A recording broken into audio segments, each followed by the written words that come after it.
सुप्रभात बच्चों, मैं डॉक्टर अलका बागला, सह आचार्य संस्कृत, राजकीय महाविद्यालय झालावाड़। बच्चों, मैंने कल के वीडियो में नीति शतक के 5 श्लोक आपको पढ़ाए हैं। इसी क्रम में अर्थात मूर्ख पद्धति के जो श्लोक है उन्हीं को मैं आपको आज के वीडियो में बताने जा रही हूँ। 5 श्लोक तक जो मैंने आपको बताए हैं उनका भाव यही था कि असंभव कार्य भी संभव हो सकता है, किंतु जो दुराग्राही हठी व्यक्ति है, जो मूर्ख व्यक्ति है, उसको ब्रह्मा भी प्रसन्न नहीं कर सकता है। अर्थात मूर्ख व्यक्ति के हृदय को कोई भी प्रसन्न नहीं कर सकता है। यही भाव आगे के श्लोकों में है। अर्थात ये नीति शतक के मूर्ख निंदा के जो श्लोक है उन्हीं को मैं आगे आपको बताने जा रही हूँ। 6ठा श्लोक, लभेत सिक्तासु तैलम यत्नतः पीडयन् पिबेच्च मृग तृष्णिकासु सलिलम पिपासा अर्दितः कदाचिदपि पर्यटक छस विषाण आसादयेत् न तु प्रतिनिविष्ट मूर्ख जन चित्त आराधयत्। अर्थात इस श्लोक में यही बताया गया है कि जो मूर्ख व्यक्ति है उसको के चित्त को हम प्रसन्न नहीं कर सकते हैं यदि यत्न से पीड़ित करता हुआ मनुष्य सिक्तासु बालू में तेलम अपि, बालू में से तेल प्राप्त कर सकता है, लभेत प्राप्त कर सकता है, पिपासा अर्दित च, पिपासा और प्यास से आकुल व्यथित मृग तृष्णिकासु, मृग तृष्णाओं में सलीलम जल को भी वह पिबेत पी सकता है। यह असंभव कार्य है, फिर भी वह कर सकता है। कदाचित कभी पर्यटन घूमता हुआ छस विषाणम, छस मतलब शस खरगोश के, विषाणम सिंह को भी आसादियत प्राप्त कर सकता है, किंतु प्रतिनिविष्ट मूर्ख जन चित्तम, दुराग्राही मूर्ख व्यक्ति को चित्त को तू न आराधयत, उसके चित्त को वह संतुष्ट नहीं कर सकता है। अर्थात महाकवि भृतहरि इस पद्य में दुराग्राही मूर्ख मनुष्य का वर्णन करते हुए कहते हैं कि बालू में से सिक्तासु, बालू में से तेल निकालना, मृग मरीचिकाओं में जल को प्राप्त करना तथा कहीं भी खरगोश के सींग पा लेना, ये सब असंभव कार्य है। यदि यह असंभव कार्य भी कदाचित संभव हो जाए तो भी हठी मूर्ख व्यक्ति को समझाना नितांत असंभव है। मूर्ख व्यक्ति को नहीं समझाया जा सकता है। जो मूर्ख व्यक्ति है वो अपने दुराग्रह पर, अपने हठ पर अड़ा रहता है, वह किसी तर्क या युक्ति को नहीं सुनता है। यह श्लोक का भाव है कि मूर्ख व्यक्ति के चित्त को न आराधियत, प्रसन्न नहीं कर सकते हैं। इस पद्य में पृथ्वी छंद है बच्चों, पीडयन, पीड़ प्लस क्षत्रिय प्रत्यय, पर्यटन परि प्लस अट क्षत्रिय प्रत्यय, पर्यटन शस विषाणम, यहाँ श का छ हुआ है, शस्छो अटी, तथा न का चवर्ग यह हो गया है शस। ये भाव इस श्लोक में है। अर्थात कवि ने यह विशेष बात कही है कि जो हठी मूर्ख व्यक्ति है उसको समझाने में अपना समय नष्ट ना करे। अगला श्लोक बच्चों, व्यालम बाल मृणाल तंतुवीर सो रुद्धुम सम जृंभते भेतुम वज्रमपि श्री सुकुष्म प्रांतेन संहते माधुर्यम मधुबिंदुना रचयितुम शराम्बुदे रिहते ने तु वांछति ये खलान पथि सताम सुक्तै सुधास्य नंदी भी। अर्थात इसमें श्लोक में यह बताया गया है कि कवि ने मूर्खों की निंदा करते हुए कहा है कि मूर्खों को सन्मार्ग पर लाने का प्रयत्न करना अपना समय नष्ट करना है, उनको सन्मार्ग पर नहीं ला सकते हैं। कि यह जो व्यक्ति सुधाश्य नंदिभी, अमृत टपकाने वाली, सुधा अमृत, निशंदनी अर्थात टपकाने वाली, सुक्ते सुंदर उक्तियों से, जो अमृत को बरसाने वाली है, ऐसी सुक्तियों से मूर्खान दुर्जनों को, पथि सज्जनों के मार्ग पर, नेतुम इच्छति अर्थात लाने हेतु इच्छा करता है, असो ऐसे पुरुष ऐसे प्रयास कर रहे मानो बाल मृणाल तंतु भी, सुकुमार कमल नाल के रेशों से, व्यालम मदमस्त हाथी को रोधुम रोकने का या बांधने का, सम उज्जृंभते बांधने का प्रयत्न कर रहा, वह उसी प्रकार का कार्य है जैसे दुर्जन व्यक्ति को सन्मार्ग पर लाना, सुंदर उक्तियों के द्वारा उनको उपदेश देकर अच्छे मार्ग पर लाने का यदि वह प्रयत्न करता है तो मानो ये उसी के समान है कि बाल मृणाल तंतु भी, बाल मृणाल सुकुमार कमल लाल के रेशों से, व्यालम मदमस्त हाथी को रोधुम अर्थात रोकने का प्रयत्न कर रहा हो, ये उसी के समान है। दूसरा उदाहरण इसमें दिया है बच्चों कि शिरीष कुष्म प्रांतेन, शिरीष के फूल की नोक से, बहुत कोमल पुष्प होते हैं शिरीष के, शिरीष के फूल की नोक से वज्रमणिम हीरे को छेतुम काटने का सन्निहते चेष्टा करता है, मधु बिंदुना शहद की बूंद से, मधु शहद बिंदुना बूंद से, शारा अम्बुदे, जो शार मतलब खारा, अम्बुद मतलब समुद्र, खारे समुद्र को माधुर्यम मीठा रचेतुम इयते बनाना चाहता है।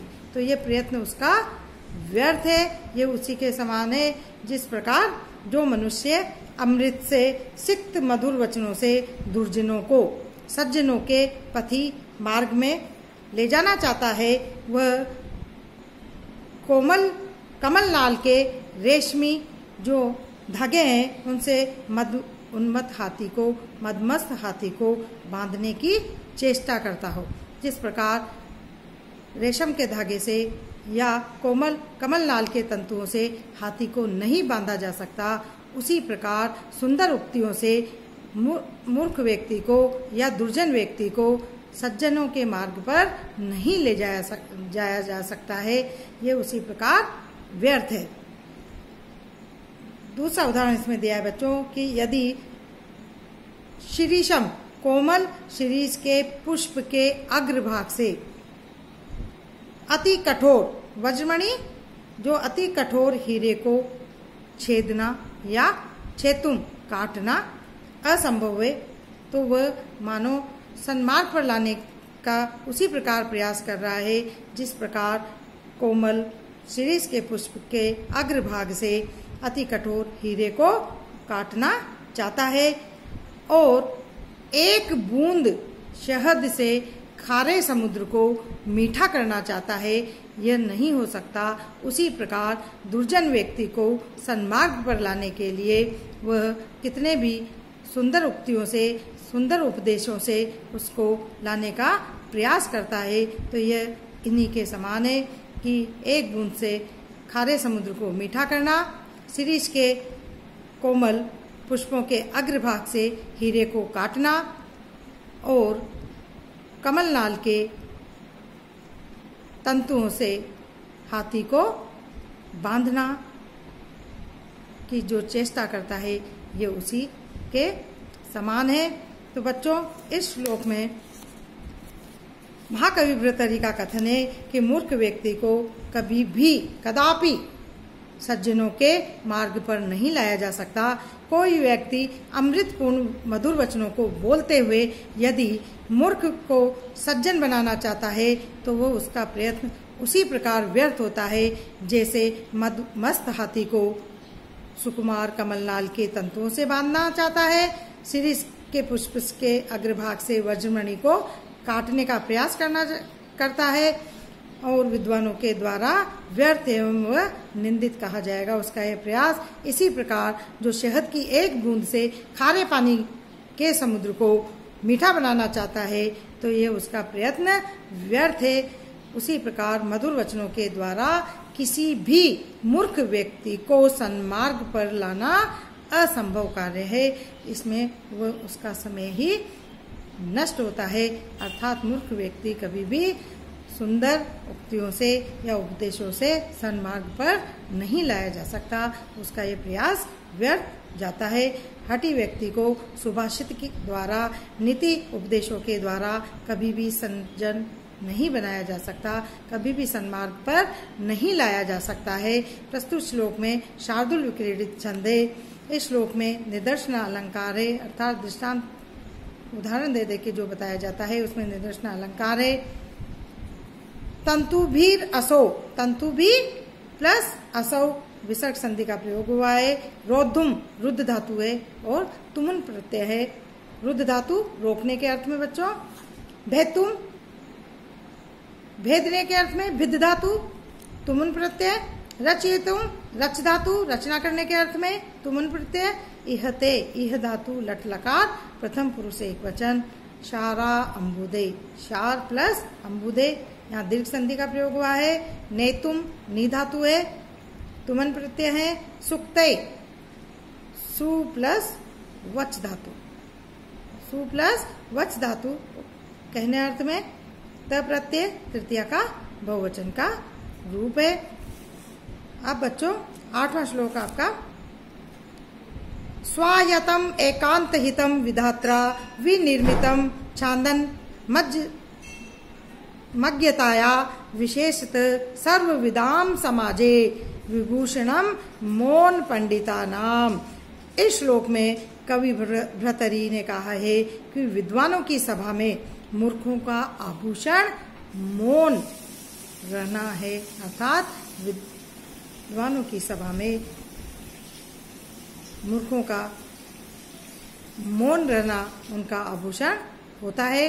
अर्थात विद्वानों की सभाओं में मूर्खों को यदि वह मौन रहते हैं तो ये उनका आभूषण बन जाता है। यही भाव इस श्लोक में बताया गया है कि विधात्रा ब्रह्मा के द्वारा, स्वायतम एकांतितम विधात्रा, विधात्रा ब्रह्मा के द्वारा अपंडिता नाम मूर्खों का, स्वायतम अपने ही अधीन, स्वायतम स्व अपने ही अधीन, एकांत हितम पूर्ण रूप से कल्याणकारी, मौनम मौन, अज्ञताया मूर्खता का, छादनम आवरण, विनिर्मितम बनाया गया है, विशेष करके सर्वविदाम विद्वानों के समाजे समाज में विभूषणम आभूषण होता है कि विधाता ने मूर्खों का सदा अपने पास रहने वाला, स्वायतम अपने ही अधीन रहने वाला,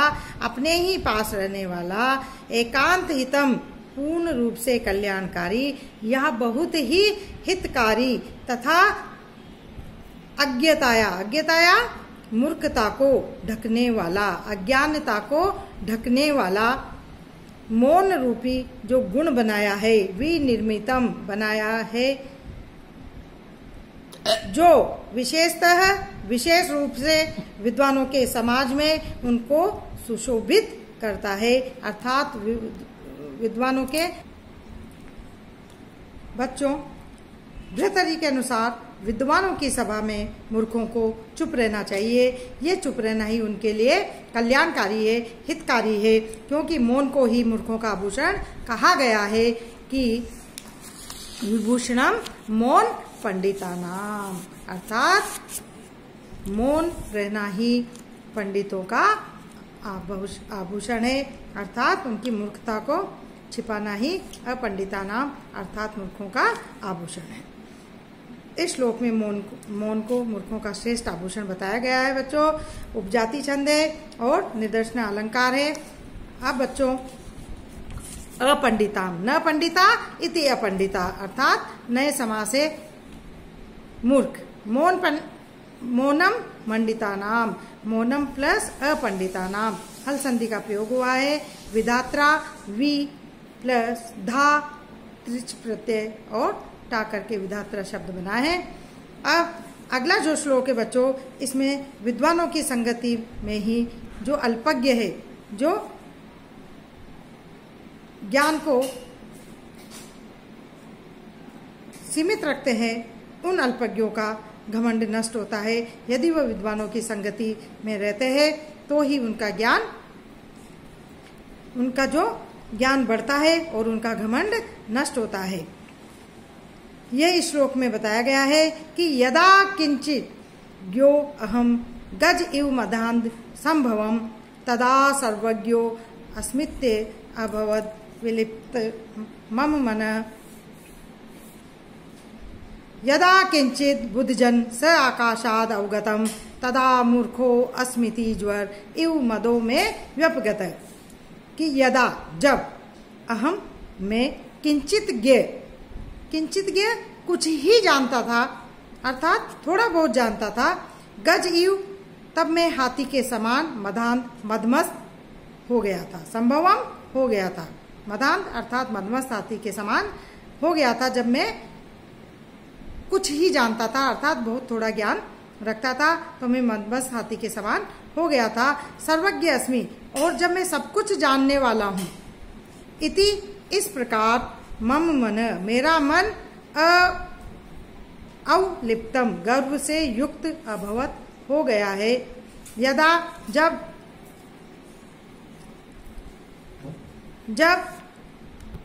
बुद्धजन स आकाशात विद्वानों के संसर्ग से किंचित